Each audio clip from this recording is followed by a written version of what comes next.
4:05 ng madaling araw, dumating po si Jonathan. Ayop.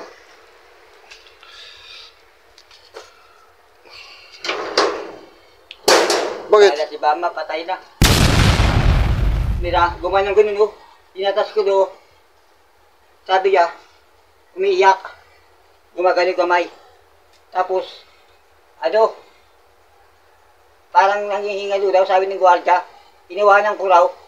Ay, dulag ako natulog sa may lugawan eh. Yung una. Ba't sa lugawan? Dapat sa tabi niya. Para pag may nangyari sa... Kaya andun ka, para pag may nangyari sa kanya, makatawag ka kagad ng... Sa bagay, nangyari na dyan, wala natin magagawa. Di ka namin sisihin, walang dapat sisihin. Tanggapin na natin, ha? Sabi siya, huwag niyo idala doon eh. Kung namatay sa kalsada si Nanay Marita, mas malaking problema. At least dyan, nakikita ng mga DSWD, ng mga ano. Hindi gamot. Hanggang doon lang talaga si Nanay Marita, Jo. Hanggang doon lang. Kasi kahapon, di ba, mula umaga, nangyari na yung gano'n, tapos di na siya makakain, kamo, kahit tubig din na niya mga bunganga niya. Sabi ko sa'yo kahapon ba lang, kinikondusyon mo na yung utak mo eh. Iisipan mo na ang buhay, may hangganan. Sinasabihan na kita kahapon pa lang, para matanggap mo rin. Kasi nakita ko rin, nakita ko talaga, sorry na ni Marita Jo, wala na, hindi na kaya. Pati nagdito, dito Melte, siya tumawag ng barangay, alam din niya sa tingin niya, sa puro niya, ganun mauuwi. Yung mama ko. Sorry na ni Marita kahapon. Marami tumitingin, parang ganun mangyayari. Kaya, doon pa lang, baka mamatay na eh. Kita na sa sorry na ni Marita kahapon eh, wala na siyang, parang wala sa sarili niya talaga. Wala nga. Parang malayo na yung ano niya, yung espiritu niya, yung isip niya malayo na. Kasi yung ulo niya, mabigat na eh. Ganun lang. Wala siya sa katawan niya. Wala nang ganun. Kumbaga parang ano na lang yun, yung hininga na lang niya, yung nagbumubuhay sa kanya na, pero wala na siya sa sarili niya, wala sa katinunuan na, wala na lang. Ano yung hininga niya gumagalot? Yun, hininga niya yun. Ha? Hangin niya yun. O bakit buhay pa? Yun na nga lang bubuhay sa kanya, nagpapatibok ng puso niya. Pero wala na siya sa katinuan niya, wala na siya sa ano, parang tulog yan. Di ba na pa, pag tulog ka, di mo alam nangyayari sa'yo? Pero humihinga ka pa rin. May tinatawag ko pa siya, alam niya eh. Siyempre, anak ka, Jo. Anak ka niya. O, inawakan yung kamay ko dito. Ganun ang nanay. Kahit anong mga nasa nanay, kahit tulog na nanay, narinig ng boses ng anak.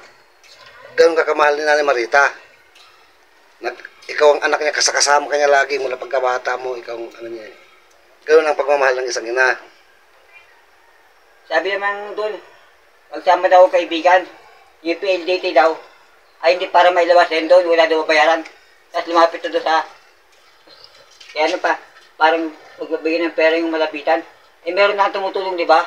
Yung Darating yung DSWD tsaka ano niya eh. DSWD. Oo, Niya. Nagpaalam ako.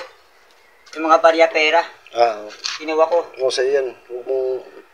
Buti ka, nailigpit mo mga yan. Yung bag niya yan? Oo. Pali kuya, wala na. Umiyak ako doon eh. Normal, alaman di ka umiyak. Mama mo yan. Wala ka nang kasama ngayon. Wala na.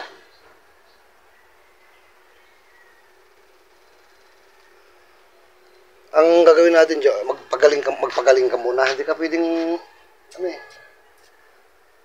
hindi ka namin pwedeng isama ni Buddy sa mga lakad namin kung hanggat di ka napapagaling.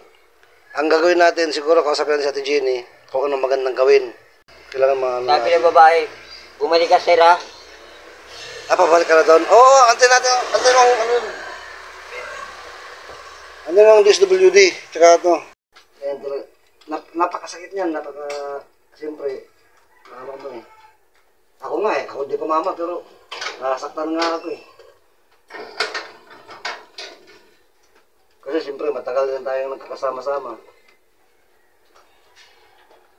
Mga kababas na, wala na si Nanay Marita. Kailangan tanggapin. Pagkatatag. Wala man si Nanay Marita, andyan po si Jonathan.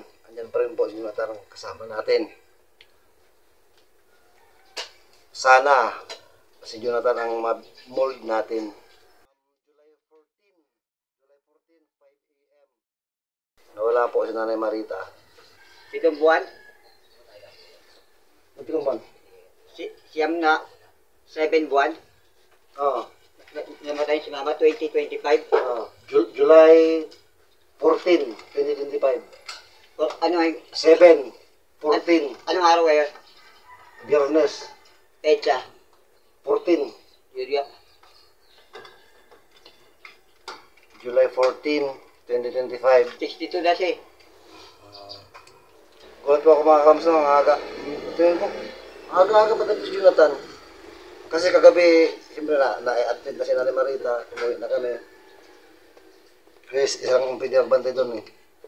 E ngayon, biglang dumating ng daling araw. Yun po pala ang... Sabi daw, alas 3 daw eh. Alas 3 na namatay? Oo. Sabi, Alas 3. Alas 5 po kasi dumating dito, kaya... Sabagay, kung alas 3, naglakad niya pa malayo kasi yun.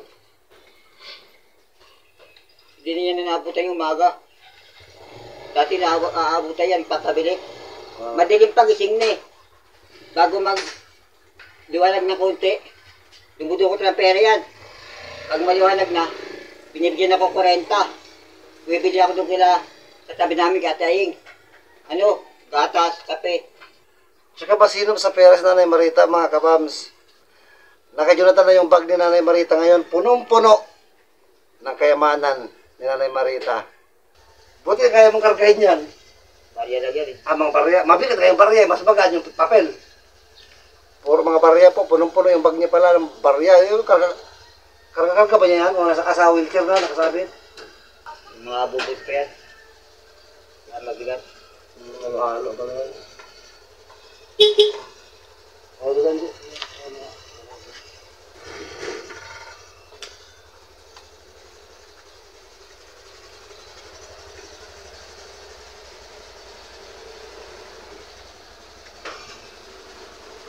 Pero mga kapamaso, sa paglilinaw, kahapon po, nung itinakbo pa naman siya sa Tala Hospital, doon pa lang po, nakikita na po namin talaga na iba na yung aura ni Nanay Marita, malayo na talaga sa Nakayuko na eh. Yung yuko na talaga, na. Dati, pumunta yan doon. Yeah. Nakataas yung ulo. Ngayon, wala na eh. Laylay talaga, ganun talaga. Saklay ulo. Sumasaya na doon sa ita dya. Oo. Sa tuhod dya. Parang talaga nag-full po yung katawan na niya, ganun na talaga. Hindi ko alam bakit gano'n eh. Bumigat. Yung ulo niya. Ganun Pati talaga. katawan. Ganun talaga siya. Kasi wala nang pwersa eh, wala nang lakas. Pati yung kamay niya kahit kaliwa. Kunting kalahati lang niyangat na, 1/4. Wala na talaga ano pa siya kahapon, pero parang hindi na natin kasama.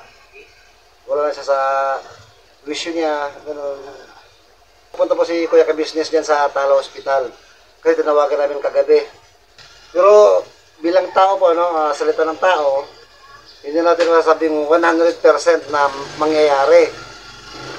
Pero yun ang usapan na nabanggit niya kagabi na titingnan niya ngayon kung makakapunta siya, yun po, sabi niya. Hindi ko lang maano yung exact words, nasa video. Pero di pa na-upload. Dapat yun, higaan mo talaga, Jo. Ang yun mo. Hindi ka pwede matulog sa simento. Lalala yung sakit mo. Ikaw, didiretso ka pa rin sa DSWD. Dati. Ha? Diretso ka pa rin, Jo, para magbaling ka muna. Kahit magpagaling ka lang doon. Doon lang isipin mo, kahit magpagaling ka lang. Kasi kung yung kasadaan, di ka gagaling dyan.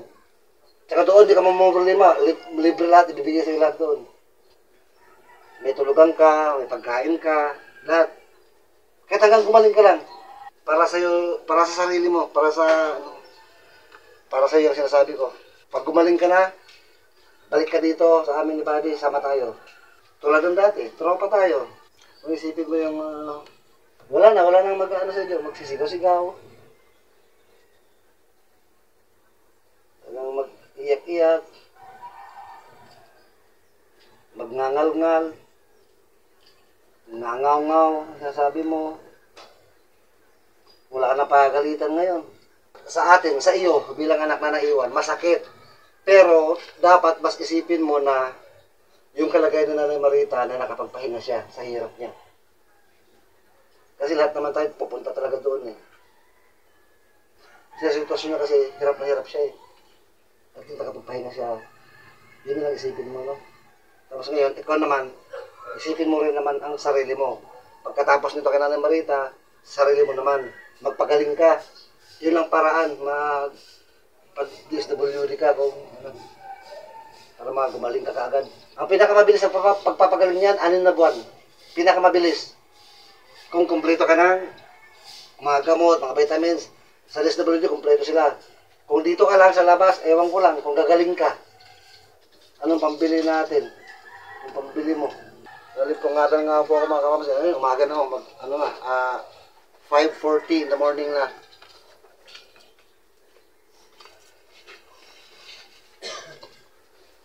Buti narinig ka, tulog ako eh. Buti parang nalipungatan ako na parang may tumatawag. Pinaka-the best po talaga mga kapams lang si Jonathan is, sa DSWD pa rin tuloy para nakapagpagamot talaga siya. Umaling talaga siya doon. Hindi ko ma-imagine para sa gagaling kung sa daan lang siya eh. Parang walang paraan.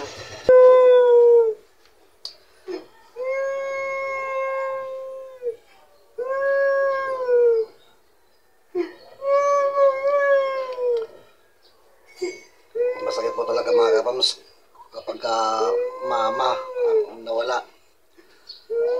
Kahit gano'n na tayo katanda, di ba? Pag may nangyari sa atin, unang ko yung tatawagin, mama talaga. Nagluwal sa atin.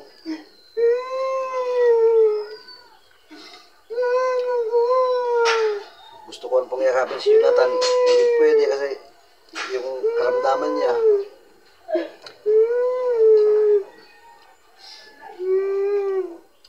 Sa atin lang po is, yung iparamdam sa kanya na may kasama pa rin siya.